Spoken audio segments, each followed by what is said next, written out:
Sefer Shmot, Parshat Beshalach, on protecting the weary. Parshat Beshalach is best known for containing the crossing of the Red Sea. But by Exodus chapter 17, the Israelites have an entirely new enemy on their hands, the nation of Amalek. This pattern has become all too familiar throughout Jewish history. Soon after, we're able to celebrate a form of redemption.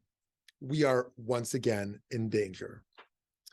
In this case, in the same Parsha in which the Jewish people successfully flee from Pharaoh and the Egyptians hunting them down, being freed by nothing less than a miracle, the Amalekites attack. The story of Amalek goes back to the book of Genesis, which mentions a man named Amalek who descended from Esau. And as so often happens in Genesis, this one person prefigures an entire nation that will be prominent later. The Amalekites eventually show up in our Parsha in the book of Exodus, where it says in chapter 17, Amalek came and fought with Israel and Rephidim. Moses said to Joshua, pick some troops for us and go out and go to battle with Amalek. Tomorrow I will station myself on the top of the hill with the rod of God in my hand. The Lord will be at war with Amalek throughout the ages. Later in the Torah, in the book of Numbers, Bilam prophesizes, a leading nation is Amalek, which is understood by the tradition to mean that Amalek is a leading force for evil in the world. But, the prophecy continues, its fate is to perish forever. The Israelites are gravely warned of the Amalekites in the book of Deuteronomy, where it says, remember what Amalek did to you on your journey after you left Egypt. Therefore, you shall blot out the memory of Amalek from under heaven. Do not forget. This is an exceedingly strange sequence of commandments, to remember what Amalek did and to blot out the memory of Amalek. Why would we want to remember to forget? Wouldn't the reminder prevent our forgetting? Today, the mitzvah of remembering is done by hearing the reading of this week's Torah portion in synagogues on what is called Shabbat Zachor, the Shabbat of remembrance. It is important and challenging to remember that the later commandment to blot out the memory of Amalek originally meant to kill all the Amalekites, presumably for the Israelites' own safety. It is equally important to note that this has no current literal application based on the reasoning that a discernible nation of Amalek no longer exists. Instead, Amalek is generally used in the Jewish tradition to symbolize the presence of evil.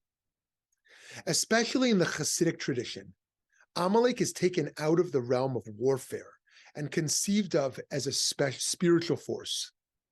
Each of us, for example, indeed has a Yetzer Hara, an evil inclination that we need to confront and blot out. Rabbi Joey Rosenfeld once synthesized various understandings of the archetypical Amalek in a tweet, saying that for Rebbe Nachman, Amalek symbolizes hopelessness. In the Chabad tradition, it's self-interest. For the 20th century Rabbi Yitzchak Hutner, it is nihilism. For Rav Kook, it's the world's randomness. And for the Baal Shem Tov, the first Hasidic thinker, it's the hiddenness of God's presence. These concepts, rather than physical deadly attackers, are the enemies we must now overcome. I would argue that Amalek today represents attacks on the most vulnerable among us. In Parshat Beshalach, Amalek imposes an unprovoked war on Israelites escaping slavery, which we can see as a textbook case of unnecessary cruelty. Worse, they are said to have attacked the weak and tired Israelites in the back of the group, going after the vulnerable of the vulnerable. God says in Devarim, he, Amalek, surprised you on the march when you were famished and weary, and cut down all the stragglers in your rear. The strategy then for fighting Amalek must be to ensure that the defenseless are not stuck traveling in the back of our society, where they are susceptible to outside violence. If we as a community and a nation use our strengths and our resources to surround and protect those targeted for attack, we can hope to prevent this form of extreme evil from hurting us. We must rethink the structure of our world because we are at risk when the weakest among us are not protected. We cannot, as it was thought in ancient times, find security by eradicating evil people. Deeming living factions to be Amalek, people who must be blotted out, is a gross misunderstanding of the tradition and always ends horribly. In contrast, we must nevertheless be on guard for threats and never be naive of the forces of evil within us and around us. Allowing people to be homeless on our streets is hardly different from, in the time of the Exodus, leaving the weak and tired helpless in the back of the pack.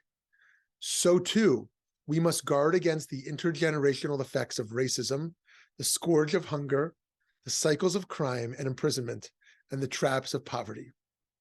As it says in the Torah, we must both remember the evil of Amalek and remove it from our world. Shabbat Shalom.